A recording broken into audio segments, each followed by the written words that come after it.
Welcome to Voice of the Pages, A Witch Shall Be Born by Robert Irvin Howard, the Conan the Barbarian series. Chapter 1. The Blood-Red Crescent. Taramis, Queen of Khauran, awakened from a dream-haunted slumber to a silence that seemed more like the stillness of night catacombs than the normal quiet of sleeping place. She lay staring into the darkness, wondering why the candles in their golden candelabra had gone out. A flecking of stars marked a gold-barred casement that lent no illumination to the interior of the chamber. But as Taramis lay there, she became aware of a spot of radiance glowing in the darkness before her. She watched, puzzled. It grew and its intensity deepened as it expanded, a widening disk of lurid light hovering against the dark velvet hangings of the opposite wall. Taramis caught her breath, starting up to a sitting position. A dark object was visible in that circle of light, a human head. In a sudden panic, the queen opened her lips to cry out for her maids. Then she checked herself. The glow was more lurid, the head more vividly limbed.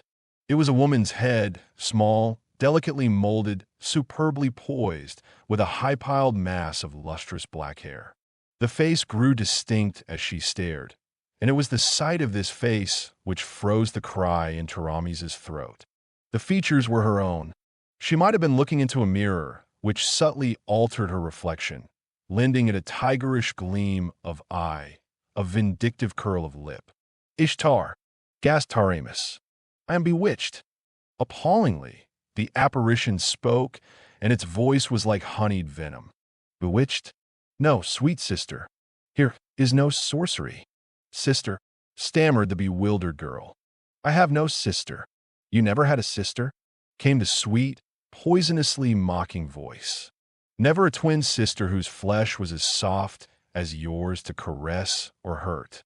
"Why, once I had a sister," answered Taramis, still convinced that she was in the grip of some sort of nightmare. "But she died." The beautiful face in the disk was convulsed with the aspect of a fury. So hellish became its expression that Taramis, cowering back, half expected to see snaky locks writhe hissing about the ivory brow. "You lie." The accusation was spat from between the snarling red lips. "She did not die." "Fool! Oh, enough of this mummery. Look, and let your sight be blasted." Light ran suddenly along the hangings like flaming serpents, and incredibly the candles and the golden sticks flared up again. Taramis crouched on her velvet couch, her lithe legs flexed beneath her, staring wide-eyed at the pantherish figure which posed mockingly before her. It was as if she gazed upon another Taramis, identical with herself in every contour of feature and limb, yet animated by an alien and evil personality. The face of this stranger waif reflected the opposite of every characteristic the countenance of the queen denoted. Lust and mystery sparkled in her scintillant eyes. Cruelty lurked in the curl of her full red lips. Each movement of her supple body was subtly suggestive. Her coiffure imitated that of the queen's. On her feet were gilded sandals such as Taramis wore in her boudoir. The sleeveless, low-necked silk tunic, girdled at the waist with a cloth of gold cincture, was a duplicate of the queen's night garment. "Who are you?" gasped Taramis, an icy chill she could not explain creeping along her spine. "Explain your presence before I call my ladies-in-waiting to summon the guard." "Scream until the roof beams crack," callously answered the stranger.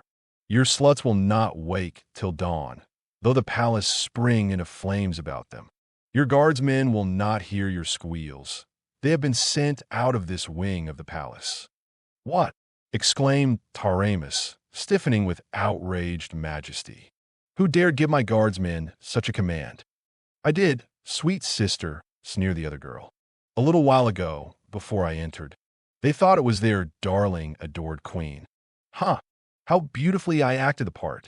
With what imperious dignity, softened by womanly sweetness, did I address the great louts who knelt in their armor and plumed helmets." Taramis felt as if a stifling net of bewilderment were being drawn about her. "Who are you?" she cried desperately. "What madness is this? Why do you come here? Who am I?" There was the spite of a she-cobra's hiss in the soft response. The girl stepped to the edge of the couch, grasped the queen's white shoulders with fierce fingers, and bent to glare full into the startled eyes of Taramis. And under the spell of that hypnotic glare, the queen forgot to resent the unprecedented outrage of violent hands laid on regal flesh. "Fool!" gritted the girl between her teeth. "Can you ask? Can you wonder? I am Salome." "Salome." Taramis breathed the word, and the hairs prickled on her scalp as she realized the incredible, numbing truth of the statement. "I thought you died within the hour of your birth," she said feebly. "So thought many," answered the woman who called herself Salome. "They carried me into the desert to die, damn them. I, a mewing, puling babe whose life was so young it was scarcely the flicker of a candle. And do you know why they bore me forth to die?" I have heard the story," faltered Taramis. Salome laughed fiercely and slapped her bosom. The low-necked tunic left the upper parts of her firm breasts bare, and between them there shone a curious mark, a crescent, red as blood. "The mark of the witch," cried Taramis, recoiling. Salome's laughter was dagger-edged with hate. "The curse of the kings of Khauran.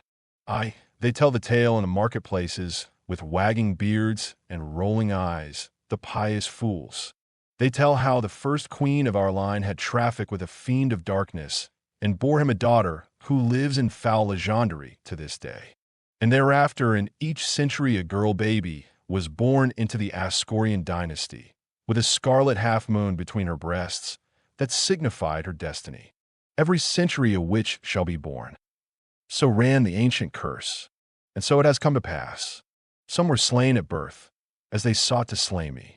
Some walked the earth as witches, proud daughters of Khauran, with the moon of hell burning upon their ivory bosoms.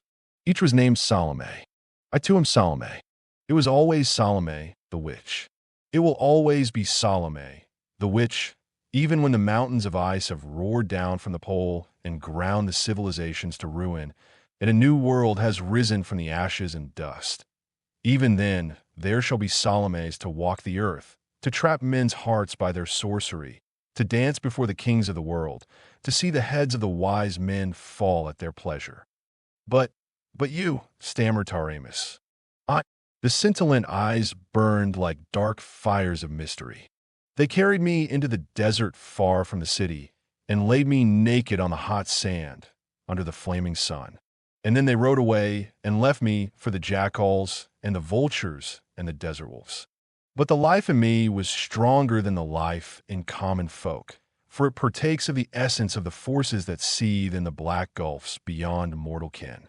The hours passed, and the sun slashed down like the molten flames of hell, but I did not die.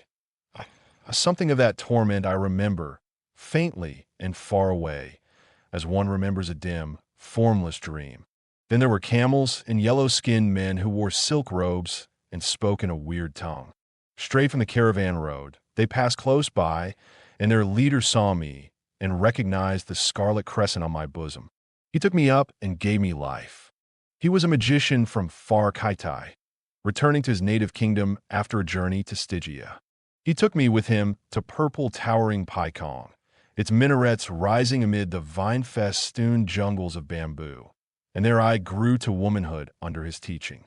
Age had steeped him deep in black wisdom, not weakened his powers of evil. Many things he taught me. She paused, smiling enigmatically, with wicked mystery gleaming in her dark eyes. Then she tossed her head. He drove me from him at last, saying that I was but a common which, in spite of his teachings, and not fit to command the mighty sorcery he would have taught me. He would have made me queen of the world and ruled the nations through me, he said, but I was only a harlot of darkness. But what of it? I could never endure to seclude myself in a golden tower and spend the long hours staring into a crystal globe, mumbling over incantations written on serpent skin and the blood of virgins, poring over musty volumes in forgotten languages. He said I was but an earthly sprite, knowing naught of the deeper gulfs of cosmic sorcery. Well, this world contains all I desire, power and pomp and glittering pageantry, handsome men and soft women for my paramours and my slaves. He had told me who I was, of the curse and my heritage. I have returned to take that to which I have as much right as you. Now it is mine by right of possession." "What do you mean?" Taramis sprang up and faced her sister, stung out of her bewilderment and fright. "Do you imagine that by drugging a few of my maids and tricking a few of my guardsmen, you have established a claim to the throne of Khauran? Do not forget that I am Queen of Khauran. I shall give you a place of honor as my sister, but—" Salome laughed hatefully. "How generous of you, dear, sweet sister. But before you begin putting me in my place, perhaps you will tell me whose soldiers camp in the plain outside the city walls." "They are the Shemitish mercenaries of Constantius, the Gothic voivode of the free companies." "And what do they in Khauran?" cooed Salome. Taramis felt that she was being subtly mocked, but she answered with an assumption of dignity which she scarcely felt. "Constantius asked permission to pass along the borders of Khauran on his way to Turan. He himself is hostage for their good behavior as long as they are within my domains." "And Constantius," pursued Salome, "did he not ask your hand today?" Taramis shot her a clouded glance of suspicion. "How did you know that?" An insolent shrug of the slim, naked shoulders was the only reply. "You refused, dear sister?" "Certainly I refused," exclaimed Taramis angrily. "Do you, an Ascorian princess yourself, suppose that the Queen of Khauran could treat such a proposal with anything but disdain? What a bloody-handed adventurer, a man exiled from his own kingdom because of his crimes, and a leader of organized plunderers and hired murderers? I should never have allowed him to bring his black-bearded slayers into Khauran. But he is virtually a prisoner in the South Tower, guarded by my soldiers. Tomorrow I shall bid him order his troops to leave the kingdom. He himself shall be kept captive until they are over the border. Meantime, my soldiers man the walls of the city, and I have warned him that he will answer for any outrages perpetrated on the villagers or shepherds by his mercenaries." "He is confined in the South Tower?" asked Salome. "That is what I said. Why do you ask?" For answer, Salome clapped her hands and, lifting her voice, with a gurgle of cruel mirth in it, called, "The queen grants you an audience, Falcon." A gold arabesque door opened and a tall figure entered the chamber, at the sight of which Taramis cried out in amazement and anger. "Constantius, you dare enter my chamber?" "As you see, your majesty." He bent his dark, hawk-like head in mock humility. Constantius, whom men called Falcon, was tall, broad-shouldered, slim-waisted, lithe and strong as pliant steel. He was handsome in an aquiline, ruthless way. His face was burnt dark by the sun, and his hair, which grew far back from his high, narrow forehead, was black as a raven. His dark eyes were penetrating and alert, the hardness of his thin lips not softened by his thin black mustache. His boots were of cordovan leather, his hose and doublet of plain, dark silk, tarnished with the wear of the camps and the stains of armor rust. Twisting his mustache, he let his gaze travel up and down the shrinking queen with an effrontery that made her wince. "By Ishtar, Taramis," he said silkily, "I find you more alluring in your night tunic than in your queenly robes. Truly, this is an auspicious night." Fear grew in the queen's dark eyes.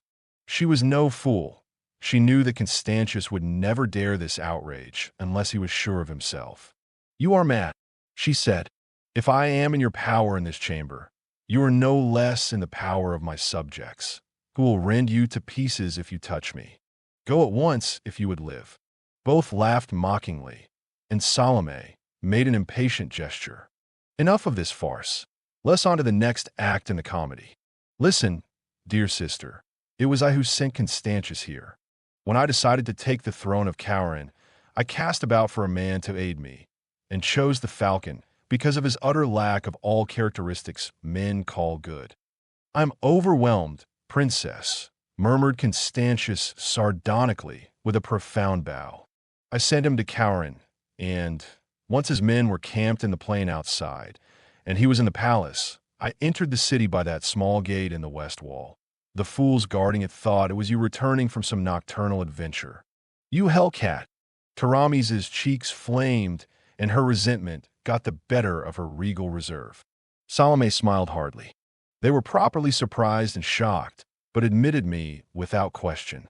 I entered the palace the same way, and gave the order to the surprise guards that sent them marching away, as well as the men who guarded Constantius in the South Tower. Then I came here, attending to the ladies in waiting on the way. Taramis' fingers clenched and she paled. "Well, what next?" she asked in a shaky voice.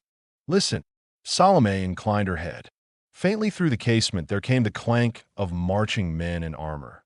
Gruff voices shouted in an alien tongue, and cries of alarm mingled with the shouts. "The people awaken and grow fearful," said Constantius sardonically. "You had better go and reassure them." "Salome." "Call me Taramis," answered Salome. "We must become accustomed to it." "What have you done?" cried Taramis. "What have you done?" "I have gone to the gates and ordered the soldiers to open them," answered Salome. They were astounded, but they obeyed. "That is the Falcon's army you hear, marching into the city." "You devil!" cried Taramis. "You have betrayed my people in my guise. You have made me seem a traitor. Oh, I shall go to them." With a cruel laugh, Salome caught her wrist and jerked her back. The magnificent suppleness of the queen was helpless against the vindictive strength that steeled Salome's slender limbs. "You know how to reach the dungeons from the palace, Constantius?" said the witch girl. "Good. Take the Spitfire and lock her into the strongest cell. The jailers are all sound and drugged sleep. I saw to that. Send a man to cut their throats before they can awaken. None must ever know what has occurred tonight. Thenceforward I am Taramis, and Taramis is a nameless prisoner in an unknown dungeon." Constantius smiled with a glint of strong white teeth under his thin mustache. "Very good, but you would not deny me a little, amusement first?" "Not I. Tame the scornful hussy as you will." With a wicked laugh, Salome flung her sister into the Kothian's arms and turned away through the door that opened into the outer corridor. Fright widened Taramis' lovely eyes, her supple figure rigid and straining against Constantius' embrace. She forgot the men marching in the streets, forgot the outrage to her queenship in the face of the menace to her womanhood. She forgot all sensations but terror and shame as she faced the complete cynicism of Constantius' burning, mocking eyes, felt his hard arms crushing her writhing body. Salome, hurrying along the corridor outside, smiled spitefully as a scream of despair and agony rang shuddering through the palace. Chapter 2. The Tree of Death. The young soldier's hose and shirt were smeared with dried blood, wet with sweat and gray with dust. Blood oozed from the deep gash in his thigh, from the cuts on his breast and shoulder. Perspiration glistened on his livid face, and his fingers were knotted in the cover of the divan on which he lay. Yet his words reflected mental suffering that outweighed physical pain. "She must be mad," he repeated again and again, like one still stunned by some monstrous and incredible happening. "It's like a nightmare. Taramis, whom all Khauran loves, betraying her people to that devil from Koth. Oh, Ishtar, why was I not slain? Better die than live to see our queen turn traitor and harlot." "Lie still, Valerius," begged the girl who was washing and bandaging his wounds with trembling hands. "Oh, please lie still, darling. You will make your wounds worse." "I dared not summon a leech." "No," muttered the wounded youth. "Constantius's blue-bearded devils will be searching the quarters for wounded Khauran. They'll hang every man who has wounds to show he fought against them." "Oh, Taramis, how could you betray the people who worshipped you?" In his fierce agony he writhed, weeping in rage and shame, and the terrified girl caught him in her arms, straining his tossing head against her bosom, imploring him to be quiet. "Better death than the black shame that has come upon Khauran this day," he groaned. "Did you see it, Ivga?" "No, Valerius punto." Her soft, nimble fingers were again at work, gently cleansing and closing the gaping edges of his raw wounds. "I was awakened by the noise of fighting in the streets. I looked out a casement and saw the Shemites cutting down people. Then presently I heard you calling me faintly from the alley door. I had reached the limits of my strength," he muttered. "I fell in the alley and could not rise. I knew they'd find me soon if I lay there. I killed 3 of the blue-bearded beasts, by Ishtar. They'll never swagger through Khauran's streets, by the gods. The fiends are tearing their hearts in hell." The trembling girl crooned soothingly to him, as to a wounded child, and closed his panting lips with her own cool, sweet mouth. But the fire that raged in his soul would not allow him to lie silent. "I was not on the wall when the Shemites entered," he burst out. "I was asleep in the barracks, with the others not on duty. It was just before dawn when our captain entered, and his face was pale under his helmet. 'The Shemites are in the city,' he said. 'The queen came to the southern gate and gave orders that they should be admitted. She made the men come down from the walls, where they've been on guard since Constantius entered the kingdom. I don't understand it, and neither does anyone else, but I heard her give the order, and we obeyed as we always do. We are ordered to assemble in the square before the palace. Form ranks outside the barracks, and march. Leave your arms and armor here.' Ishtar knows what this means, but it is the queen's order. Well, when we came to the square, the Shemites were drawn up on foot opposite the palace, 10,000 of the blue-bearded devils, fully armed, and people's heads were thrust out of every window and door on the square. The streets leading into the square were thronged by bewildered folk. Taramis was standing on the steps of the palace, alone except for Constantius, who stood stroking his mustache like a great lean cat who has just devoured a sparrow. But 50 Shemites with bows in their hands were ranged below them. That's where the queen's guard should have been, but they were drawn up at the foot of the palace stair, as puzzled as we, though they had come fully armed, in spite of the queen's order. Taramis spoke to us then, and told us that she had reconsidered the proposal made her by Constantius. Why, only yesterday she threw it in his teeth in open court, and that she had decided to make him her royal consort. She did not explain why she had brought the Shemites into the city so treacherously, but she said that, as Constantius had control of a body of professional fighting men, the army of Khauran would no longer be needed, and therefore she disbanded it, and ordered us to go quietly to our homes. Why, obedience to our queen is second nature to us, but we were struck dumb and found no word to answer. We broke ranks almost before we knew what we were doing, like men in a daze. But when the palace guard was ordered to disarm likewise and disband, the captain of the guard, Conan, interrupted. Men said he was off duty the night before and drunk, but he was wide awake now. He shouted to the guardsmen to stand as they were until they received an order from him, and such is his dominance of his men, that they obeyed in spite of the queen. He strode up to the palace steps and glared at Taramis, and then he roared, "This is not the queen. This isn't Taramis. It's some devil in masquerade." Then hell was to pay. I don't know just what happened. I think a Shemite struck Conan, and Conan killed him. The next instant the square was a battleground. The Shemites fell on the guardsmen, and their spears and arrows struck down many soldiers who had already disbanded. Some of us grabbed up such weapons as we could and fought back. We hardly knew what we were fighting for, but it was against Constantius and his devils. Not against Taramis, I swear it. Constantius shouted to cut the traitors down. We were not traitors. Despair and bewilderment shook his voice. The girl murmured pityingly, not understanding at all, but aching in sympathy with her lover's suffering. The people did not know which side to take. It was a madhouse of confusion and bewilderment. We who fought didn't have a chance, in no formation, without armor and only half-armed. The guards were fully armed and drawn up in a square, but there were only 500 of them. They took a heavy toll before they were cut down, but there could be only one conclusion to such a battle.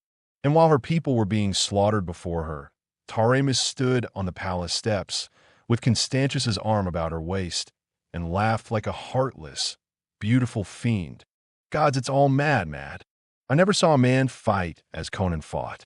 He put his back to the courtyard wall, and before they overpowered him, the dead men were strewn in heaps thigh-deep about him. But at last they dragged him down 100 against 1. When I saw him fall, I dragged myself away, feeling as if the world had burst under my very fingers. I heard Constantius call to his dogs to take the captain alive, stroking his mustache, with that hateful smile on his lips. That smile was on the lips of Constantius at that very moment. He sat his horse among a cluster of his men, thick-bodied Shemites with curled blue-black beards and hooked noses. The low-swinging sun struck glints from their peaked helmets and the silvered scales of their corselets. Nearly a mile behind, the walls and towers of Khauran rose sheer out of the meadowlands. By the side of the caravan road, a heavy cross had been planted, and on this grim tree a man hung, nailed there by iron spikes through his hands and feet. Naked but for a loincloth, the man was almost a giant in stature, and his muscles stood out in thick corded ridges on limbs and body, which the sun had long ago burned brown. The pursed blood oozed sluggishly from the lacerations in his hands and feet. Constantius saluted him mockingly. "I am sorry, Captain," he said, "that I cannot remain to ease your last hours, but I have duties to perform in yonder city. I must not keep your delicious queen waiting." He laughed softly. "So I leave you to your own devices. And those beauties?" He pointed meaningly at the black shadows which swept incessantly back and forth, high above. "Were it not for them, I imagine that a powerful brute like yourself should live on the cross for days. Do not cherish any illusions of rescue, because I am leaving you unguarded. I have had it proclaimed that anyone seeking to take your body, living or dead, from the cross, will be flayed alive together with all the members of his family in the public square. I am so firmly established in Khauran that my order is as good as a regiment of guardsmen. I am leaving no guard, because the vultures will not approach as long as anyone is near, and I do not wish them to feel any constraint. That is also why I brought you so far from the city. These desert vultures approach the walls no closer than this spot. And so, brave captain, farewell. I will remember you when, in an hour, Taramis lies in my arms." Blood started afresh from the pierced palms as the victim's mallet-like fists clenched convulsively on the spike heads. Knots and bunches of muscle started out of the massive arms, and Conan bent his head forward and spat savagely at Constantius's face. The voivode laughed coolly, wiped the saliva from his gorget, and reined his horse about. "Remember me when the vultures are tearing at your living flesh," he called mockingly. "The desert scavengers are a particularly voracious breed. I have seen men hang for hours on a cross, eyeless, earless, and scalpless, before the sharp beaks had eaten their way into their vitals." Without a backward glance, he rode toward the city, a supple, erect figure, gleaming in his burnished armor, his stolid, bearded henchman jogging beside him.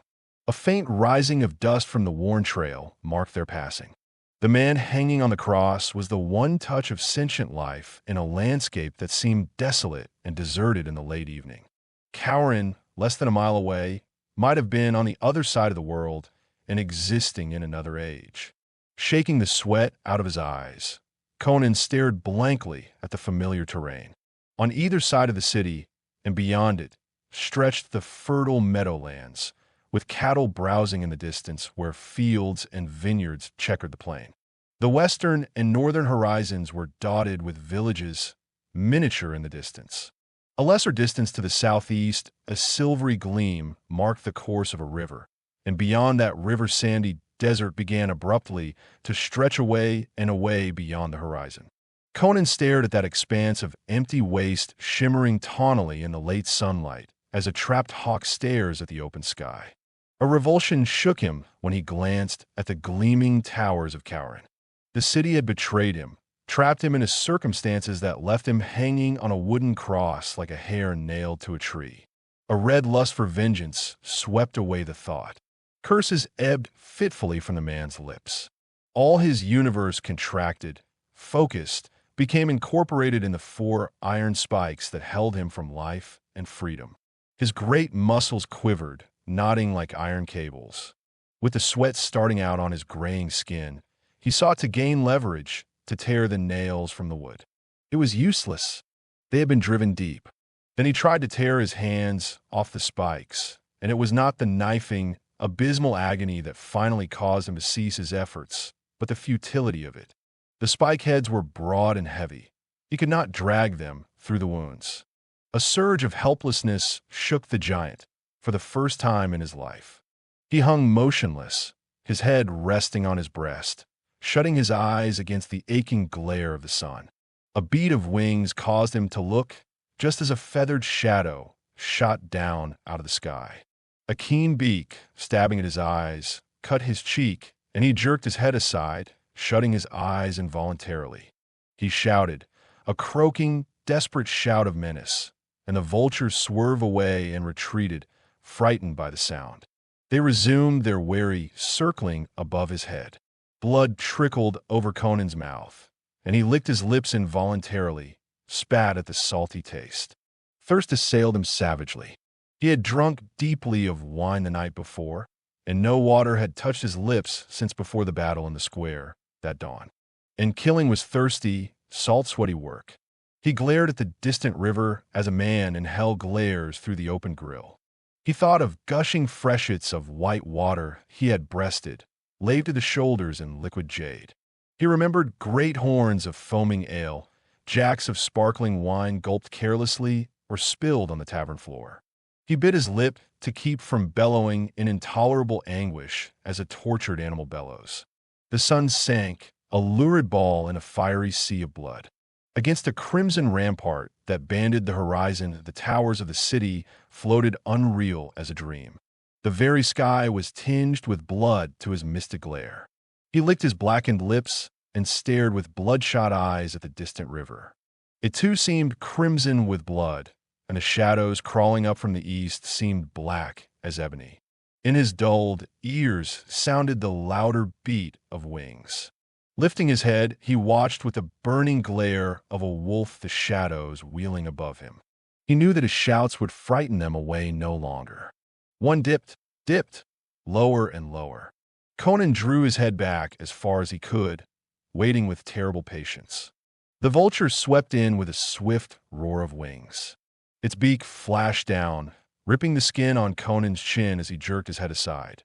Then before the bird could flash away, Conan's head lunged forward on his mighty neck muscles, and his teeth, snapping like those of a wolf, locked on the bare, wattled neck. Instantly the vulture exploded into squawking, flapping hysteria. Its thrashing wings blinded the man, and its talons ripped his chest. But grimly he hung on, the muscles starting out in lumps on his jaws, and the scavenger's neck bones crunched between those powerful teeth. With a spasmodic flutter, the bird hung limp. Conan let go, spat blood from his mouth. The other vultures, terrified by the fate of their companion, were in full flight to a distant tree, where they perched like black demons in conclave. Ferocious triumph surged through Conan's numbed brain. Life beat strongly and savagely through his veins. He could still deal death. He still lived. Every twinge of sensation, even of agony, was a negation of death. By Mitra, either a voice spoke or he suffered from hallucination. In all my life, I have never seen such a thing. Shaking the sweat and blood from his eyes, Conan saw 4 horsemen sitting their steeds in the twilight and staring up at him. 3 were lean, white-robed hawks, Zwager tribesmen without a doubt, nomads from beyond the river. The other was dressed like them in a white, girdled calotte and a flowing headdress which, banded about the temples with a triple circlet of braided camel hair, fell to his shoulders. But he was not a Shemite. The dust was not so thick, nor Conan's hawk-like sight so clouded, that he could not perceive the man's facial characteristics. He was as tall as Conan, though not so heavy-limbed. His shoulders were broad, and his supple figure was hard as steel and whalebone. A short black beard did not altogether mask the aggressive jut of his lean jaw, and gray eyes cold and piercing as a sword gleamed from the shadow of the keffiyeh. Quieting his restless steed with a quick, sure hand, this man spoke. By Mitra, I should know this man. Aye, it was the guttural accents of Zwager. It is the Cimmerian who is captain of the Queen's Guard. She must be casting off all her old favorites, muttered the rider. Who'd have ever thought it of Queen Taramis? I'd rather have had a long, bloody war. It would have given us desert folk a chance to plunder. As it is we've come this close to the walls and found only this nag. He glanced at a fine gelding led by one of the nomads, and this dying dog. Conan lifted his bloody head. If I could come down from this beam, I'd make a dying dog out of you, "You Zaporoskan thief." He rasped through blackened lips. "Mitra, the knave knows me," exclaimed the other. "How, knave, do you know me?" "There's only one of your breed in these parts," muttered Conan. "You are Aldred Vladislav, the outlaw chief." "Aye, and once a hetman of the Kozaki of the Zaporoskan River, as you have guessed. Would you like to live?" "Only a fool would ask that question," panted Conan. "I'm a hard man," said Aldred, "and toughness is the only quality I respect in a man. I shall judge if you are a man, or only a dog after all, fit only to lie here and die. If we cut him down, we may be seen from the walls," objected one of the nomads. Aldred shook his head. "The dusk is deep. Here, take this axe, Jeeble, and cut down the cross at the base." "If it falls forward, it will crush him," objected Jeeble. "I can cut it so it will fall backward, but then the shock of the fall may crack his skull and tear loose all his entrails." "If he's worthy to ride with me, he'll survive it," answered Aldred imperturbably. "If not, then he doesn't deserve to live. Cut." The first impact of the battle axe against the wood and its accompanying vibrations sent lances of agony through Conan's swollen feet and hands. Again and again the blade fell, and each stroke reverberated on his bruised brain, setting his tortured nerves aquiver. But he set his teeth and made no sound. The axe cut through, the cross reeled on its splintered base and toppled backward. Conan made his whole body a solid knot of iron-hard muscle, jammed his head back hard against the wood, and held it rigid there. The beam struck the ground heavily and rebounded slightly. The impact tore his wounds and dazed him for an instant. He fought the rushing tide of blackness, sick and dizzy, but realized that the iron muscles that sheathed his vitals had saved him from permanent injury. And he had made no sound, though blood oozed from his nostrils and his belly muscles quivered with nausea. With a grunt of approval, Jeeble bent over him with a pair of pincers used to draw horseshoe nails and gripped the head of the spike in Conan's right hand, tearing the skin to get a grip on the deeply embedded head. The pincers were small for that work. Jeeble sweated and tugged, swearing and wrestling with the stubborn iron, working it back and forth, in swollen flesh as well as in wood. Blood started, oozing over the Cimmerian's fingers. He lay so still he might have been dead, except for the spasmodic rise and fall of his great chest. The spike gave way, and Jeeble held up the blood-stained thing with a grunt of satisfaction, then flung it away and bent over the other. The process was repeated, and then Jeeble turned his attention to Conan's skewered feet. But the Cimmerian, struggling up to a sitting posture, wrenched the pincers from his fingers and sent him staggering backward with a violent shove. Conan's hands were swollen to almost twice their normal size. His fingers felt like misshapen thumbs, and closing his hands was an agony that brought blood streaming from under his grinding teeth. But somehow, clutching the pincers clumsily with both hands, he managed to wrench out first one spike and then the other. They were not driven so deeply into the wood as the others had been. He rose stiffly and stood upright on his swollen, lacerated feet, swaying drunkenly, the icy sweat dripping from his face and body. Cramps assailed him, and he clamped his jaws against the desire to retch. Aldred, watching him impersonally, motioned him toward the stolen horse. Conan stumbled toward it, and every step was a stabbing, throbbing hell that flecked his lips with bloody foam. One misshapen, groping hand fell clumsily on the saddlebow. A bloody foot somehow found the stirrup. Setting his teeth, he swung up, and he almost fainted in midair, but he came down in the saddle. And as he did so, Aldred struck the horse sharply with his whip. The startled beast reared, and the man in the saddle swayed and slumped like a sack of sand, almost unseated. Conan had wrapped a rein about each hand, holding it in place with a clamping thumb. Drunkenly he exerted the strength of his knotted biceps, wrenching the horse down. It screamed, its jaw almost dislocated. One of the Shemites lifted a water flask questioningly. Aldred shook his head.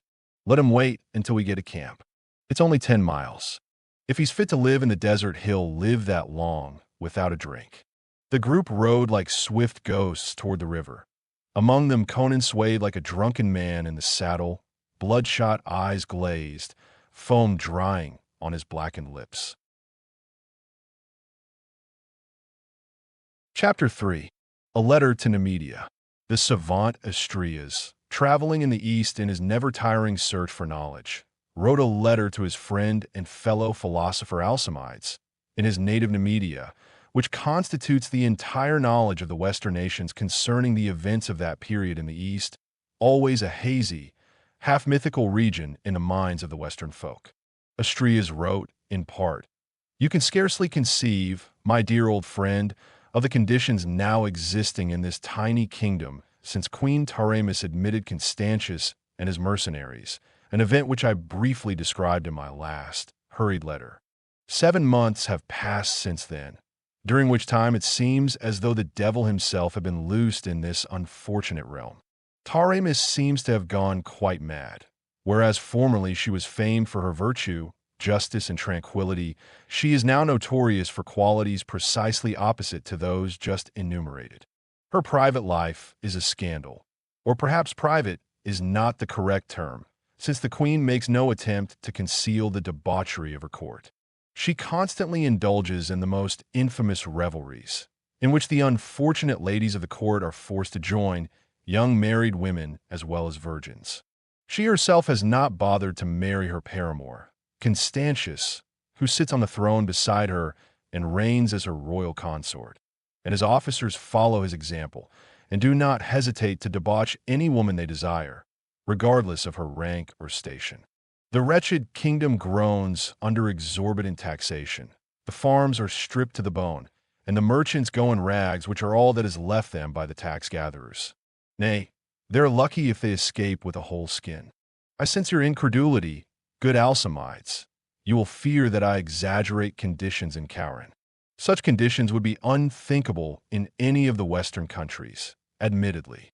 But you must realize the vast difference that exists between West and East, especially this part of the East.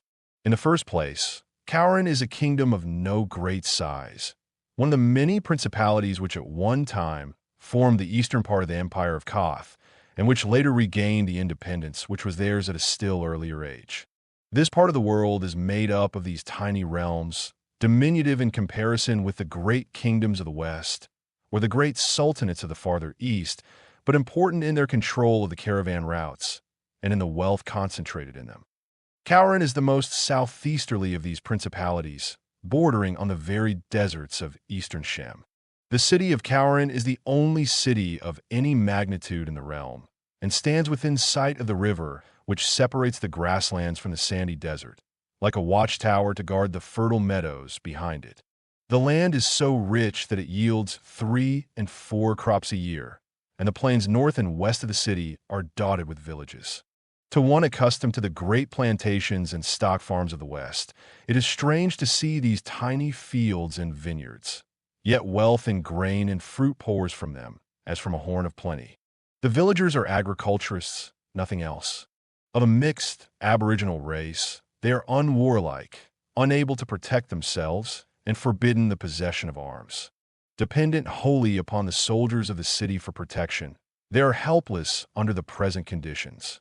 So the savage revolt of the rural sections, which would be a certainty in any Western nation, is here impossible.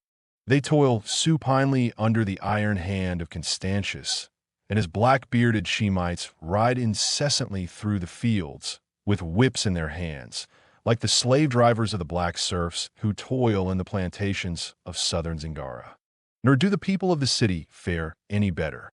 Their wealth is stripped from them, their fairest daughters taken to glut the insatiable lust of Constantius and his mercenaries. These men are utterly without mercy or compassion, possessed of all the characteristics our armies learned to abhor in our wars against the Shemitish allies of Argos, inhuman cruelty, lust, and wild beast ferocity. The people of the city are Khauran's ruling caste, predominantly Hyborian and valorous and warlike. But the treachery of their queen delivered them into the hands of their oppressors. The Shemites are the only armed force in Khauran, and the most hellish punishment is inflicted on any Khorani found possessing weapons. A systematic persecution to destroy the young Khauran men able to bear arms has been savagely pursued. Many have ruthlessly been slaughtered, others sold as slaves to the Turanians. Thousands have fled the kingdom and either entered the service of other rulers or become outlaws, lurking in numerous bands along the borders. At present, there is some possibility of invasion from the desert, which is inhabited by tribes of Shemitish nomads. The mercenaries of Constantius are men from the Shemitish cities of the west, Pelishtim, Anakim, Akharim, and are ardently hated by the Zwagars and other wandering tribes. As you know, good Alcemides, the countries of these barbarians are divided into the western meadowlands, which stretch to the distant ocean, and in which rise the cities of the town dwellers, and the eastern deserts, where the lean nomads hold sway. There is incessant warfare between the dwellers of the cities and the dwellers of the desert. The Zwagars have fought with and raided Khauran for centuries, without success, but they resent its conquest by their western kin. It is rumored that their natural antagonism is being fomented by the man who was formerly the captain of the Queen's Guard, and who, somehow escaping the hate of Constantius, who actually had him upon the cross, fled to the nomads. He is called Conan, and is himself a barbarian, one of those gloomy Cimmerians whose ferocity our soldiers have more than once learned to their bitter cost. It is rumored that he has become the right-hand man of Aldred Vladislav, the Kozak adventurer who wandered down from the northern steppes and made himself chief of a band of Zwagars. There are also rumors that this band has increased vastly in the last few months, and that Aldred, incited no doubt by the Cimmerian, is even considering a raid on Khauran. It cannot be anything more than a raid, as the Zwagars are without siege machines or the knowledge of investing a city, and it has been proven repeatedly in the past that the nomads in their loose formation, or rather lack of formation, are no match in hand-to-hand fighting for the well-disciplined, fully armed warriors of the Shemitish cities. The natives of Khauran would perhaps welcome this conquest, since the nomads could deal with them no more harshly than their present masters, and even total extermination would be preferable to the suffering they have to endure. But they are so cowed and helpless that they could give no aid to the invaders. Their plight is most wretched. Taramis, apparently possessed of a demon, stops at nothing. She has abolished the worship of Ishtar and turned the temple into a shrine of idolatry. She has destroyed the ivory image of the goddess which these Eastern Hyborians worship, and which, inferior as it is to the true religion of Mitra, which we Western nations recognize, is still superior to the devil worship of the Shemites, and filled the temple of Ishtar with obscene images of every imaginable sort, gods and goddesses of the night, portrayed in all the salacious and perverse poses and with all the revolting characteristics that a degenerate brain could conceive. Many of these images are to be identified as foul deities of the Shemites, the Turanians, the Vendians, and the Chitons, but others are reminiscent of a hideous and half-remembered antiquity, of all shapes forgotten except in the most obscure legends. Where the Queen gained the knowledge of them, I dare not even hazard a guess. She has instituted human sacrifice, and since her mating with Constantius, no less than 500 men, women, and children have been immolated. Some of these have died on the altar she has set up in the temple, herself wielding the sacrificial dagger, but most have met a more horrible doom. Taramis has placed some sort of monster in a crypt in the temple. What it is, and whence it came, none knows. But shortly after she had crushed the desperate revolt of her soldiers against Constantius, she spent a night alone in the desecrated temple, alone except for a dozen bound captives, and the shuddering people saw thick, foul-smelling smoke curling up from the dome, heard all night the frenetic chanting of the Queen and the agonized cries of her tortured captives. And toward dawn another voice mingled with these sounds, a strident, inhuman croaking that froze the blood of all who heard. In the full dawn, Taramis reeled drunkenly from the temple, her eyes blazing with demoniac triumph. The captives were never seen again, nor the croaking voice heard. But there is a room in the temple into which none ever goes but the Queen, driving a human sacrifice before her. And this victim is never seen again. All know that in that grim chamber lurks some monster from the black night of ages, which devours the shrieking humans Taramis delivers up to it. I can no longer think of her as a mortal woman, but as a rabid she-fiend, crouching in her blood-fouled lair amongst the bones and fragments of her victims, with taloned, crimsoned fingers. That the gods allow her to pursue her awful course unchecked almost shakes my faith in divine justice. When I compare her present conduct with her deportment when first I came to Khauran 7 months ago, I am confused with bewilderment and almost inclined to the belief held by many of the people, that a demon has possessed the body of Taramis. A young soldier, Valerius, had another belief.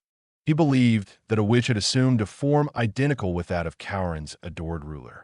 He believed that Taramis had been spirited away in the night and confined in some dungeon, and that this being ruling in her place was but a female sorcerer. He swore that he would find the real queen, if she still lived, but I greatly fear that he himself has fallen victim to the cruelty of Constantius. He was implicated in the revolt of the palace guards, escaped, and remained in hiding for some time, stubbornly refusing to seek safety abroad, and it was during this time that I encountered him, and he told me his beliefs. But he has disappeared, as so many have, whose fate one dares not conjecture, and I fear he has been apprehended by the spies of Constantius. But I must conclude this letter and slip it out of the city by means of a swift carrier pigeon, which will carry it to the post whence I purchased it, on the borders of Koth. By rider and camel train it will eventually come to you. I must haste before dawn. It is late, and the stars gleam whitely on the gardened roofs of Khauran. A shuddering silence envelopes the city, in which I hear the throb of a sullen drum from the distant temple. I doubt not that Taramis is there, concocting more devilry. But the savant was incorrect in his conjecture concerning the whereabouts of the woman he called Taramis. The girl whom the world knew as Queen of Khauran stood in a dungeon, lighted only by a flickering torch which played on her features, etching the diabolical cruelty of her beautiful countenance. On the bare stone floor before her crouched a figure whose nakedness was scarcely covered with tattered rags. This figure Salome touched contemptuously with the upturned toe of her gilded sandal, and smiled vindicatively as her victim shrank away. "You do not love my caresses, sweet sister?" She did not reply to her sister's taunts, but bent her head as one grown accustomed to mockery. This resignation did not please Salome. She bit her red lip and stood tapping the toe of her shoe against the floor as she frowned down at the passive figure. Salome was clad in the barbaric splendor of a woman of Shushan. Jewels glittered in the torchlight on her gilded sandals, on her gold breastplates, and the slender chains that held them in place. Gold anklets clashed as she moved, jeweled bracelets weighted her bare arms. Her tall coiffure was that of a Shemitish woman, and jade pendants hung from gold hoops in her ears, flashing and sparkling with each impatient movement of her haughty head. A gem-crusted girdle supported a silk skirt so transparent that it was in the nature of a cynical mockery of convention. Suspended from her shoulders and trailing down her back hung a darkly scarlet cloak, and this was thrown carelessly over the crook of one arm and the bundle that arm supported. Salome stooped suddenly, and with her free hand grasped her sister's disheveled hair and forced back the girl's head to stare into her eyes. Taramis met that tigerish glare without flinching. "You are not so ready with your tears as formerly, sweet sister," muttered the witch girl. "You shall wring no more tears from me," answered Taramis. "Too often you have reveled in the spectacle of the Queen of Khauran sobbing for mercy on her knees. I know that you have spared me only to torment me.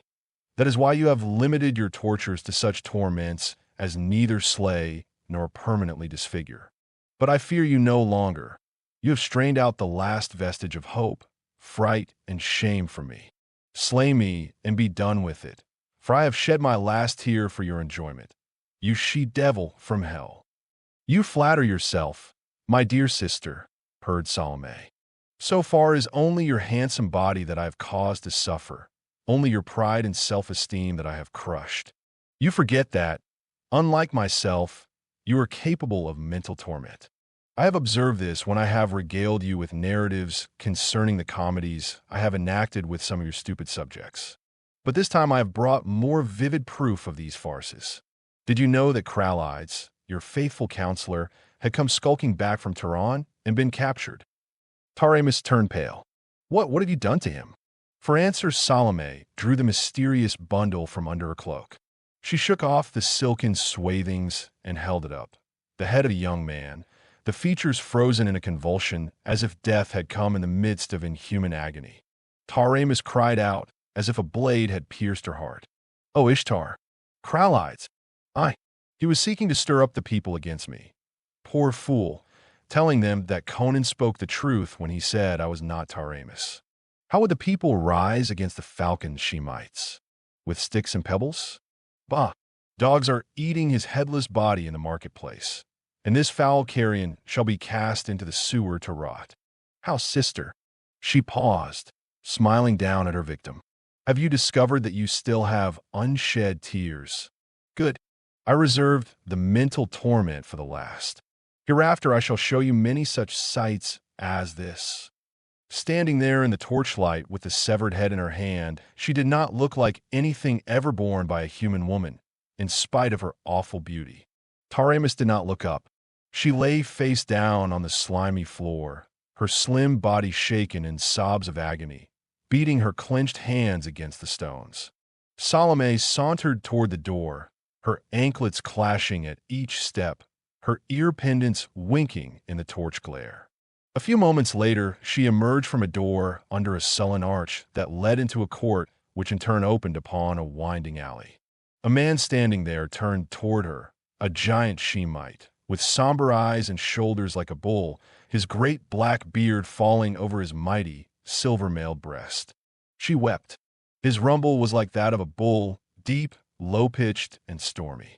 He was the general of the mercenaries, one of the few even of Constantius's associates who knew the secret of the queens of Khauran.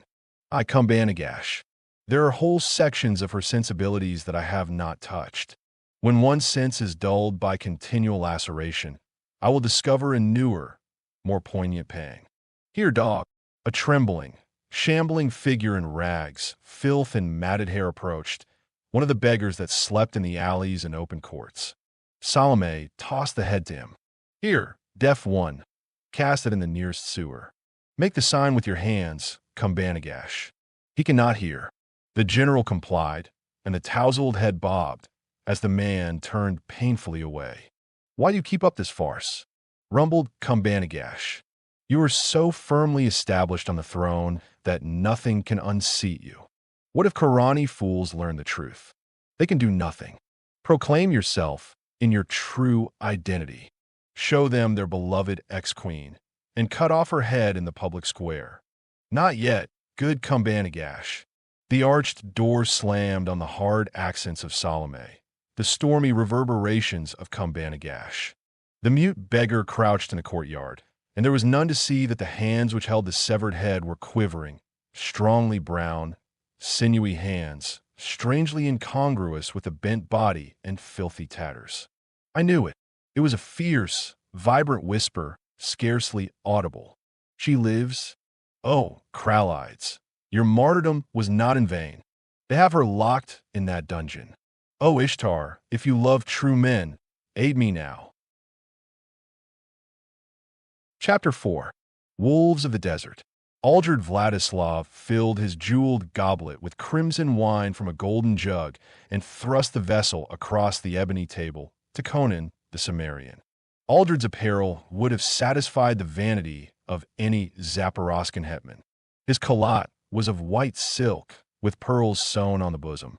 Girdled at the waist with a Bacoriate belt, its skirts were drawn back to reveal his wide silken breeches, tucked into short boots of soft green leather, adorned with gold thread. On his head was a green silk turban, wound about a spired helmet chased with gold. His only weapon was a broad, curved Cherkess knife in an ivory sheath girdled high on his left hip, Cossack fashion. Throwing himself back in his gilded chair with its carven eagles, Aldred spread his booted legs before him and gulped down the sparkling wine noisily. To his splendor, the huge Cimmerian opposite him offered a strong contrast, with his square-cut black mane, brown scarred countenance, and burning blue eyes. He was clad in black mesh mail, and the only glitter about him was the broad gold buckle of the belt which supported his sword in its worn leather scabbard. They were alone in the silk-walled tent, which was hung with gilt-worked tapestries and littered with rich carpets and velvet cushions, the loot of the caravans.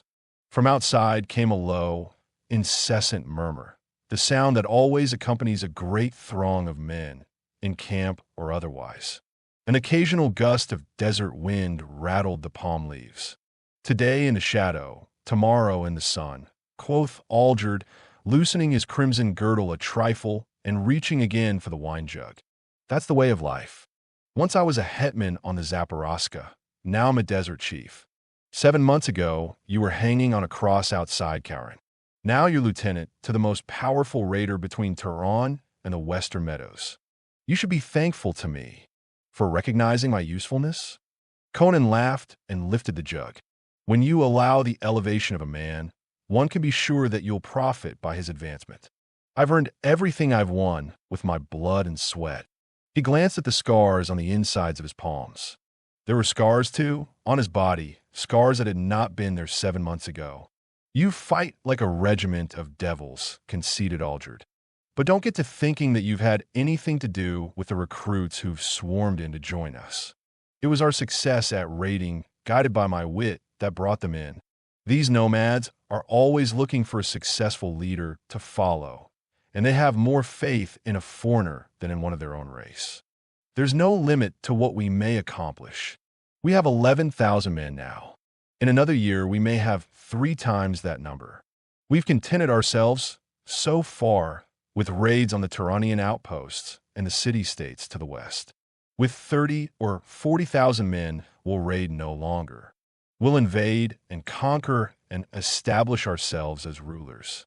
I'll be emperor of all Shem yet, and you'll be my vizier, so long as you carry out my orders unquestioningly. In the meantime, I think we'll ride eastward and storm that Turanian outpost at Vezek with a caravan's pay toll." Conan shook his head. "I think not." Aldred glared, his quick temper irritated. "What do you mean you think not? I do the thinking for this army. There are enough men in this band now for my purpose," answered the Cimmerian. "I'm sick of waiting. I have a score to settle." "Oh." Aldred scowled and gulped wine, then grinned. "Still thinking of that cross? Well, I like a good hater, but that can wait." "You told me once you'd aid me in taking Khauran," said Conan. "Yes, but that was before I began to see the full possibilities of our power," answered Aldred. "I was only thinking of the loot in the city. I don't want to waste our strength unprofitably. Khauran is too strong a nut for us to crack now. Maybe in a year." "Within the week," answered Conan, and the Kozak stared at the certainty in his voice. "Listen," said Aldred, "even if I were willing to throw away men on such a harebrained attempt, what could you expect? Do you think these wolves could besiege and take a city like Khauran?" "There'll be no siege," answered the Cimmerian. "I know how to draw Constantius out into the plain." "And what then?" cried Aldred with an oath. "In the arrow play our horsemen would have the worst of it, for the armor of the Ashuri is the better. And when it came to sword strokes, their close-marshaled ranks of trained swordsmen would cleave through our loose lines and scatter our men like chaff before the wind. Not if there were 3,000 desperate Hyborian horsemen fighting in a solid wedge such as I could teach them," answered Conan. "And where would you secure 3,000 Hyborians?" asked Aldred with vast sarcasm. "Will you conjure them out of the air?" "I have them," answered the Cimmerian imperturbably. 3,000 men of cowering camp at the oasis of Akrel awaiting my orders." "What?" Aldred glared like a startled wolf. "Aye, men who had fled from the tyranny of Constantius. Most of them have been living the lives of outlaws in the deserts east of Khauran, and are gaunt and hard and desperate as man-eating tigers. One of them will be a match for any 3 squat mercenaries. It takes oppression and hardship to stiffen men's guts and put the fire of hell into their thews. They were broken up into small bands. All they needed was a leader. They believed the word I sent them by my riders, and assembled at the oasis and put themselves at my disposal. All this without my knowledge. A feral light began to gleam in Aldred's eye. He hitched at his weapon girdle. It was I they wished to follow, not you. And what did you tell these outcasts to gain their allegiance? There was a dangerous ring in Aldred's voice.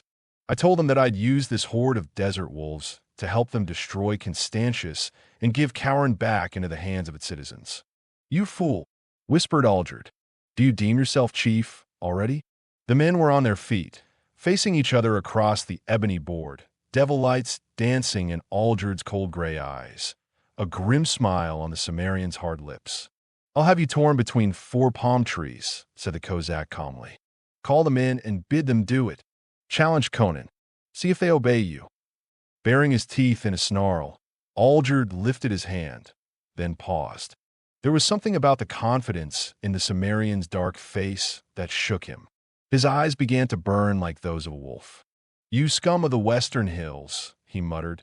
Have you dared seek to undermine my power? I didn't have to, answered Conan. You lied when you said I had nothing to do with bringing in the new recruits. I had everything to do with it. They took your orders, but they fought for me. There is not room for 2 chiefs of the Zwagers. They know I am the stronger man. I understand them better than you, and they me, because I am a barbarian too.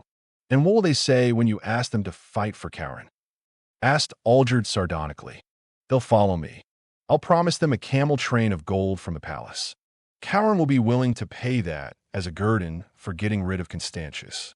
After that, I'll lead them against the Turanians as you have planned. They want loot, and they'd as soon fight Constantius for it as anybody. In Aldred's eyes grew a recognition of defeat. In his red dreams of empire, he had missed what was going on about him. Happenings and events that had seemed meaningless before now flashed into his mind, with their true significance, bringing a realization that Conan spoke no idle boast. The giant, black-mailed figure before him was the real chief of the Zwagers. Not if you die, muttered Aldred, and his hand flickered toward his hilt. But quick as the stroke of a great cat, Conan's arm shot across the table and his fingers locked on Aldred's forearm. There was a snap of breaking bones, and for a tense instant the scene held. The men facing each other as motionless as images, perspiration starting out on Aldred's forehead. Conan laughed, never easing his grip on the broken arm. Are you fit to live, Aldred? His smile did not alter as the corded muscles rippled in knotting ridges along his forearm, and his fingers ground into the Kozak's quivering flesh. There was the sound of broken bones grating together, and Aldred's face turned the color of ashes. Blood oozed from his lip where his teeth sank, but he uttered no sound. With a laugh, Conan released him and drew back, and the Kozak swayed, caught the table edge with his good hand to steady himself. I give you life, Aldred, as you gave it to me, said Conan tranquilly, though it was for your own ends that you took me down from the cross. It was a bitter test you gave me then. You couldn't have endured it. Neither could anyone but a Western barbarian. Take your horse and go. It's tied behind the tent, and food and water are in the saddlebags. None will see you're going, but go quickly. There's no room for a fallen chief on the desert. If the warriors see you, maimed and deposed, they'll never let you leave the camp alive. Aldred did not reply. Slowly, without a word, he turned and stalked across the tent, through the flapped opening. Unspeaking, he climbed into the saddle of the great white stallion that stood tethered there in the shade of a spreading palm tree. And unspeaking, with his broken arm thrust in the bosom of his calotte, he reined the steed about and rode eastward into the open desert, out of the life of the people of the Zwager. Inside the tent, Conan emptied the wine jug and smacked his lips with relish. Tossing the empty vessel into a corner, he braced his belt and strode out through the front opening, halting for a moment to let his gaze sweep over the lines of camel hair tents that stretched before him, and the white-robed figures that moved among them, arguing, singing, mending bridles, or wedding tulwars. He lifted his voice in a thunder that carried to the farthest confines of the encampment. Aye, you dogs, sharpen your ears and listen. Gather around here. I have a tale to tell you. Chapter 5. The voice from the crystal. In a chamber in a tower near the city wall, a group of men listened attentively to the words of one of their number. They were young men, but hard and sinewy, with a bearing that comes only to men rendered desperate by adversity. They were clad in mail shirts and worn leather. Swords hung at their girdles. I knew that Conan spoke the truth when he said it was not Taramis. The speaker exclaimed, "For months I have haunted the outskirts of the palace, playing the part of a deaf beggar. At last I learned what I had believed, that our queen was a prisoner in the dungeons that adjoin the palace. I watched my opportunity and captured a Shemitish jailer, knocked him senseless as he left the courtyard late one night, dragged him into a cellar nearby, and questioned him. Before he died, he told me what I have just told you, and what we have suspected all along, that the woman ruling Khauran is a witch, Salome. Taramis, he said, is imprisoned in the lowest dungeon. This invasion of the Zwagers gives us the opportunity we sought. What Conan means to do, I cannot say. Perhaps he merely wishes vengeance on Constantius. Perhaps he intends sacking the city and destroying it. He is a barbarian, and no one can understand their minds. But this is what we must do: rescue Taramis while the battle rages. Constantius will march out into the plain to give battle. Even now his men are mounting. He will do this because there is not sufficient food in the city to stand siege. Conan burst out of the desert so suddenly that there was no time to bring in supplies. And the Cimmerian is equipped for a siege. Scouts have reported that the Zwagers have siege engines, built, undoubtedly, according to the instructions of Conan, who learned all the arts of war among the Western nations. Constantius does not desire a long siege, so he will march with his warriors in the plain, where he expects to scatter Conan's forces at one stroke. He will leave only a few hundred men in the city, and they will be on the walls and in the towers commanding the gates. The prison will be left all but unguarded. When we have freed Taramis, our next actions will depend upon circumstances. If Conan wins, we must show Taramis to the people and bid them rise. They will. Oh, they will. With their bare hands, they are enough to overpower the Shemites left in the city and close the gates against both the mercenaries and the nomads. Neither must get within the walls. Then we will parley with Conan. He was always loyal to Taramis. If he knows the truth and she appeals to him, I believe he will spare the city. If, which is more probable, Constantius prevails and Conan is routed, we must steal out of the city with the queen and seek safety in flight. Is all clear? They replied with one voice. Then let us loosen our blades and our scabbards, commend our souls to Ishtar, and start for the prison, for the mercenaries are already marching through the southern gate. This was true. The dawnlight glinted on peaked helmets, pouring in a steady stream through the broad arch on the bright housings of the chargers. This would be a battle of horsemen, such as is possible only in the lands of the East. The riders flowed through the gates like a river of steel, somber figures in black and silver mail, with their curled beards and hooked noses and their inexorable eyes in which glimmered the fatality of their race, the utter lack of doubt or of mercy. The streets and the walls were lined with throngs of people who watched silently these warriors of an alien race riding forth to defend their native city. There was no sound. Dully, expressionless they watched, those gaunt people in shabby garments, their caps in their hands. In a tower that overlooked the broad street that led to the southern gate, Salome lolled on a velvet couch, cynically watching Constantius as he settled his broad sword belt about his lean hips and drew on his gauntlets. They were alone in the chamber. Outside, the rhythmical clank of harness and shuffle of horses' hoofs welled up through the gold-barred casements. Before nightfall, quoth Constantius, giving a twirl to his thin mustache, you'll have some captives to feed to your temple devil. Does it not grow weary of soft, city-bred flesh? Perhaps it would relish the harder thews of a desert man. Take care you do not fall prey to a fiercer beast than Thog, warned the girl. Do not forget who it is that leads these desert animals. I am not likely to forget, he answered. That is one reason why I am advancing to meet him. The dog has fought in the West and knows the art of siege. My scouts had some trouble in approaching his columns, for his outriders have eyes like hawks, but they did get close enough to see the engines he is dragging on ox cart wheels drawn by camels, catapults, rams, ballistas, mangonels by Ishtar. He must have had 10,000 men working day and night for a month.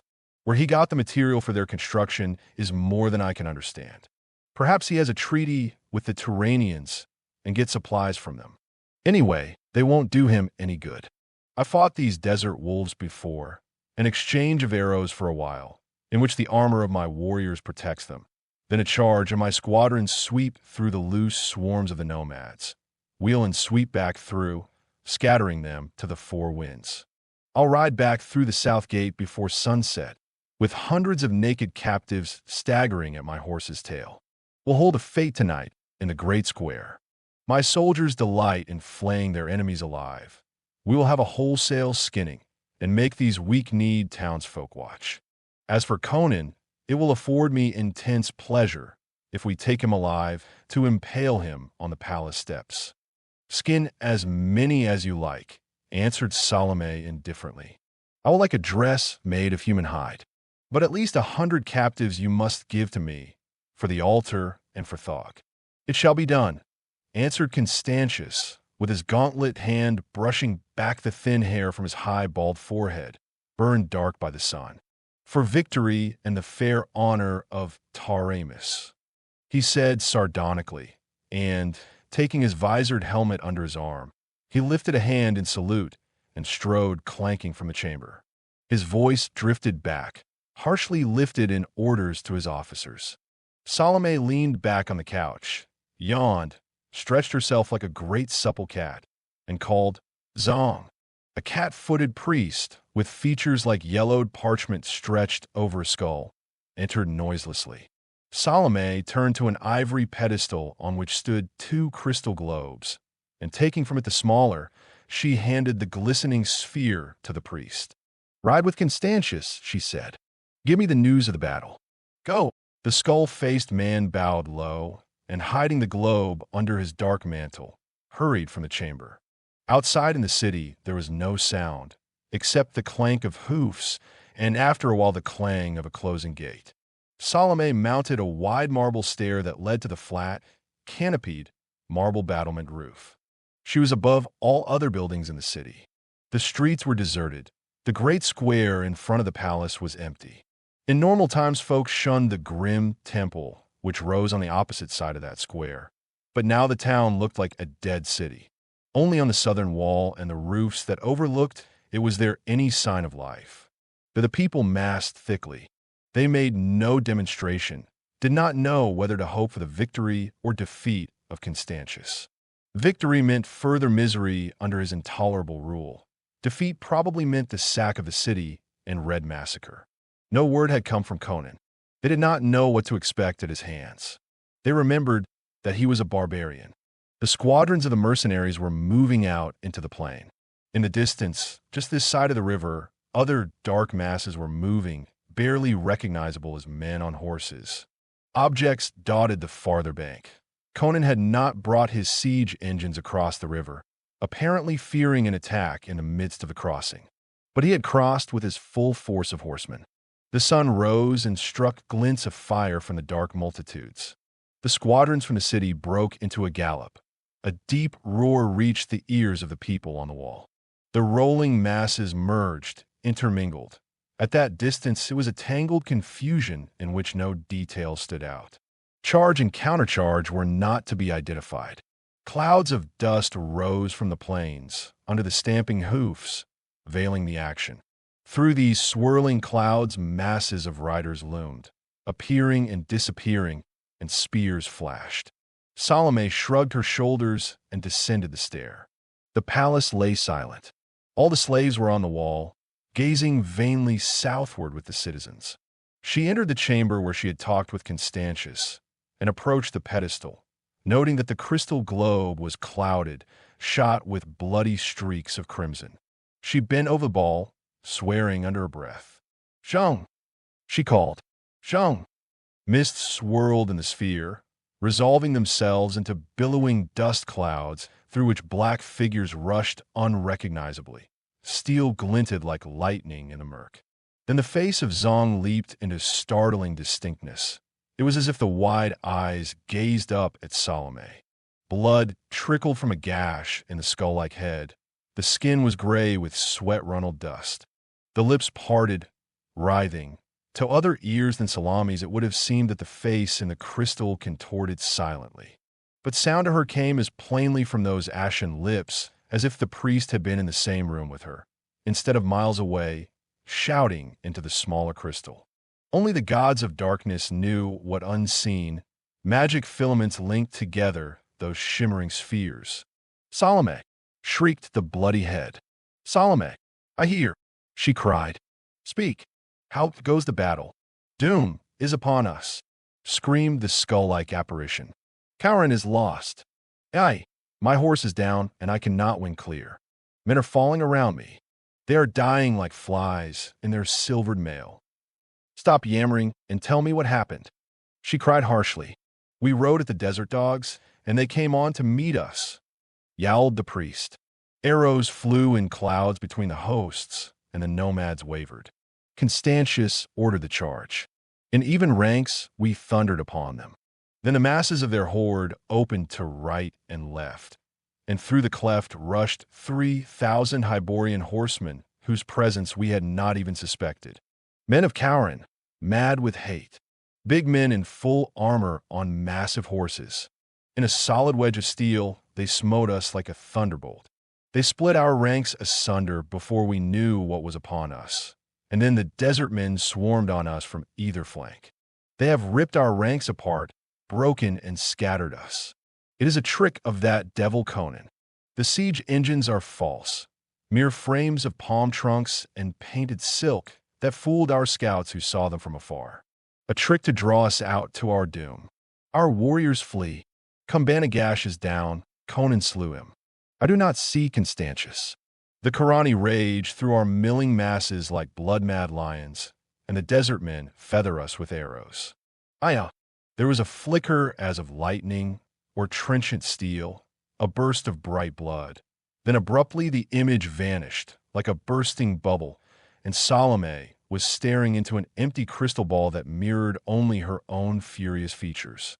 She stood perfectly still for a few moments, erect and staring into space. Then she clapped her hands, and another skull-like priest entered, as silent and immobile as the first. "Constantius is beaten," she said swiftly. "We are doomed. Conan will be crashing at our gates within the hour. If he catches me, I have no illusions as to what I can expect. But first I'm going to make sure that my cursed sister never ascends the throne again. Follow me. Come what may, we shall give Thog a feast." As she descended the stairs and galleries of the palace, she heard a faint rising echo from the distant walls. The people there had begun to realize that the battle was going against Constantius. Through the dust clouds, masses of horsemen were visible, racing toward the city. Palace and prison were connected by a long, closed gallery, whose vaulted roof rose on gloomy arches. Hurrying along this, the false queen and her slave passed through a heavy door at the other end that let them into the dim-lit recesses of the prison. They had emerged into a wide, arched corridor at a point near where a stone stair descended into the darkness. Salome recoiled suddenly, swearing. In the gloom of the hall lay a motionless form, a Shemitish jailer, his short beard tilted toward the roof as his head hung on a half-severed neck. As panting voices from below reached the girl's ears, she shrank back into the black shadow of an arch, pushing the priest behind her, her hand groping in her girdle. Chapter 6. The Vulture's Wings. It was the smoky light of a torch which roused Taramis, Queen of Khauran, from a slumber in which she sought forgetfulness. Lifting herself on her hand, she raked back her tangled hair and blinked up, expecting to meet the mocking countenance of Salome, malign with new torments. Instead, a cry of pity and horror reached her ears. "Taramis! Oh, my queen!" The sound was so strange to her ears that she thought she was still dreaming. Behind the torch she could make out figures now, the glint of steel, Then 5 countenances bent toward her, not swarthy and hook-nosed, but lean, aquiline faces browned by the sun. She crouched in her tatters, staring wildly. One of the figures sprang forward and fell on one knee before her, arms stretched appealingly toward her. "Oh, Taramis! Thank Ishtar we have found you. Do you not remember me, Valerius? Once with your own lips you praised me, after the battle of Corvica." "Valerius," she stammered. Suddenly tears welled into her eyes. "Oh, I dream. It is some magic of Salome's to torment me." "No!" The cry rang with exultation. "It is your own true vassals come to rescue you. Yet we must hasten. Constantius fights in the plain against Conan, who has brought the Zwagars across the river, but 300 Shemites yet hold the city. We slew the jailer and took his keys, and have seen no other guards. But we must be gone. Come." The queen's legs gave way, not from weakness but from the reaction. Valerius lifted her like a child, and with the torchbearer hurrying before them, they left the dungeon and went up a slimy stone stair. It seemed to mount endlessly, but presently they emerged into a corridor. They were passing a dark arch when the torch was suddenly struck out, and the bearer cried out in fierce, brief agony. A burst of blue fire glared in the dark corridor, in which the furious face of Salome was limned momentarily, with a beast-like figure crouching beside her. Then the eyes of the watchers were blinded by that blaze. Valerius tried to stagger along the corridor with the queen. Dazedly he heard the sound of murderous blows driven deep in flesh, accompanied by gasps of death and a bestial grunting. Then the queen was torn brutally from his arms, and a savage blow on his helmet dashed him to the floor. Grimly he crawled to his feet, shaking his head in an effort to rid himself of the blue flame which seemed still to dance devilishly before him. When his blinded sight cleared, he found himself alone in the corridor, alone except for the dead. His 4 companions lay in their blood, heads and bosoms cleft and gashed. Blinded and dazed in that hell-born glare, they had died without an opportunity of defending themselves. The queen was gone. With a bitter curse, Valerius caught up his sword, tearing his cleft helmet from his head to clatter on the flags. Blood ran down his cheek from a cut in his scalp. Reeling, frantic with indecision, he heard a voice calling his name in desperate urgency. "Valerius! Valerius!" He staggered in the direction of the voice, and rounded a corner just in time to have his arms filled with a soft, supple figure which flung itself frantically at him. "Ivga, are you mad? I had to come," she sobbed. "I followed you, hidden in an arch of the outer court. A moment ago, I saw her emerge with a brute who carried a woman in his arms. I knew it was Taramis, and that you had failed. Oh, you are hurt. A scratch." He put aside her clinging hands. "Quick, Ivga, tell me which way they went." They fled across the square toward the temple. He paled. "Ishtar. Oh, the fiend. She means to give Taramis to the devil she worships. Quick, Ivga. Run to the south wall where the people watch the battle. Tell them that their real queen has been found, that the impostor has dragged her to the temple. Go!" Sobbing, the girl sped away, her light sandals pattering on the cobblestones, and Valerius raced across the court, plunged into the street, dashed into the square upon which it debouched, and raced for the great structure that rose on the opposite side. His flying feet spurned the marble as he darted up the broad stair and through the pillared portico. Evidently their prisoner had given them some trouble.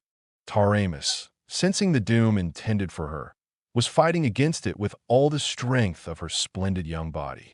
Once she had broken away from the brutish priest, only to be dragged down again. The group was halfway down the broad nave, at the other end of which stood the grim altar, and beyond it the great metal door, obscenely carven, through which many had gone, but from which only Salome had ever emerged. Taramis's breath came in panting gasps. Her tattered garment had been torn from her in the struggle. She writhed in the grasp of her apish captor like a white, naked nymph in the arms of a satyr. Salome watched cynically, though impatiently, moving toward the carven door, and from the dusk that lurked along the lofty walls the obscene gods and gargoyles leered down, as if imbued with salacious life. Choking with fury, Valerius rushed down the great hall, sword in hand.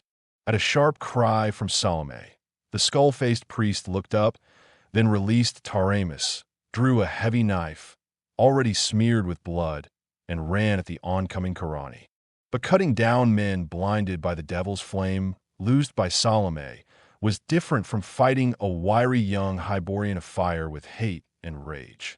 Up went the dripping knife, but before it could fall, Valerius's keen, narrow blade slashed through the air, and the fist that held the knife jumped from its wrist in a shower of blood. Valerius, berserk, slashed again and yet again before the crumpling figure could fall. The blade licked through flesh and bone. The skull-like head fell one way, the half-sundered torso the other. Valerius whirled on his toes, quick and fierce as a jungle cat, glaring about for Salome. She must have exhausted her fire dust in the prison. She was bending over Taramis, grasping her sister's black locks in one hand, in the other lifting a dagger. Then, with a fierce cry, Valerius's sword was sheathed in her breast with such fury that the point sprang out between her shoulders. With an awful shriek, the witch sank down, writhing in convulsions, grasping at the naked blade as it was withdrawn, smoking and dripping.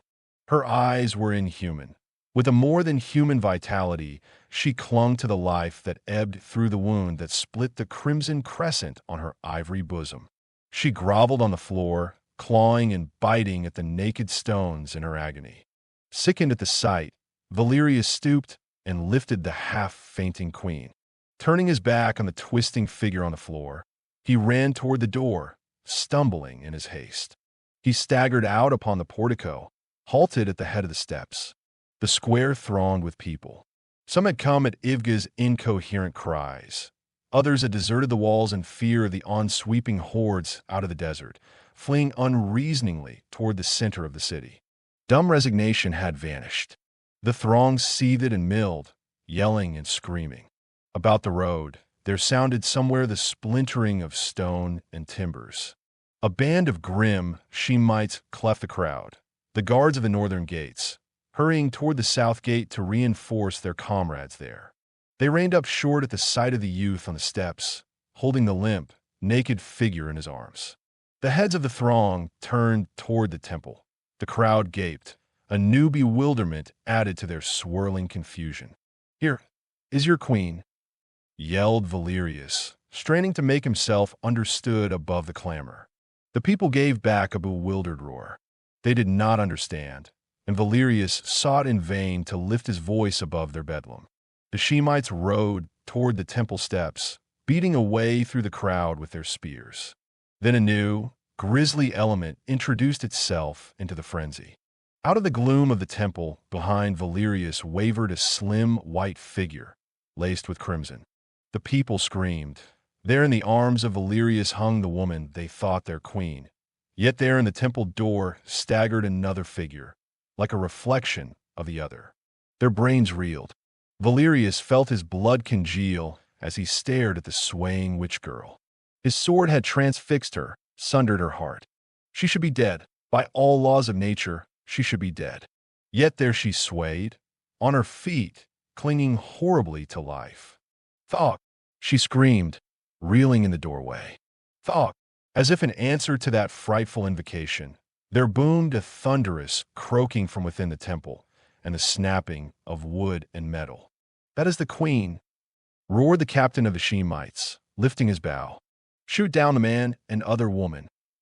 But the roar of a roused hunting pack rose from the people. They had guessed the truth at last, understood Valerius's frenzied appeals, knew that the girl who hung limply in his arms was their true queen. With a soul-shaking yell, they surged on the Shemites, tearing and smiting with tooth and nail and naked hands, with the desperation of hard-pent fury loosed at last.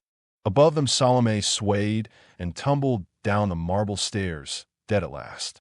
Arrows flickered about him as Valerius ran back between the pillars of the portico, shielding the body of the queen with his own. Shooting and slashing ruthlessly, the mounted Shemites were holding their own with the maddened crowd. Valerius darted to the temple door, With one foot on the threshold, he recoiled, crying out in horror and despair. Out of the gloom at the other end of the great hall, a vast dark form heaved up, came rushing toward him in gigantic frog-like hops. He saw the gleam of great unearthly eyes, the shimmer of fangs or talons. He fell back from a door, and then the whir of a shaft past his ear warned him that death was also behind him. He wheeled desperately. 4 or 5 Shemites had cut their way through the throng and were spurring their horses up the steps, their bows lifted to shoot him down. He sprang behind a pillar on which the arrows splintered. Taramis had fainted. She hung like a dead woman in his arms. Before the Shemites could loose again, the doorway was blocked by a gigantic shape. With affrighted yells, the mercenaries wheeled and began beating a frantic way through the throng, which crushed back in sudden, galvanized horror, trampling one another in their stampede. But the monster seemed to be watching Valerius and the girl. Squeezing its vast, unstable bulk through the door, it bounded toward him as he ran down the steps. He felt it looming behind him, a giant shadowy thing, like a travesty of nature cut out of the heart of night, a black shapelessness in which only the staring eyes and gleaming fangs were distinct. There came a sudden thunder of hoofs. A rout of Shemites, bloody and battered, streamed across the square from the south, plowing blindly through the packed throng. Behind them swept a horde of horsemen, yelling in a familiar tongue, waving red swords. The exiles returned. With them rode 50 black-bearded desert riders, and at their head a giant figure in black mail. "Conan!" shrieked Valerius. "Conan!" The giant yelled a command. Without checking their headlong pace, the desert men lifted their bows, drew and loosed.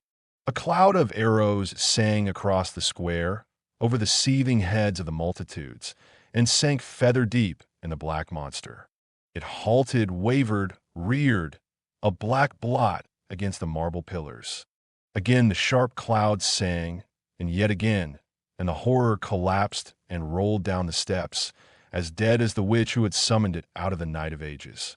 Conan drew rein beside the portico, leaped off.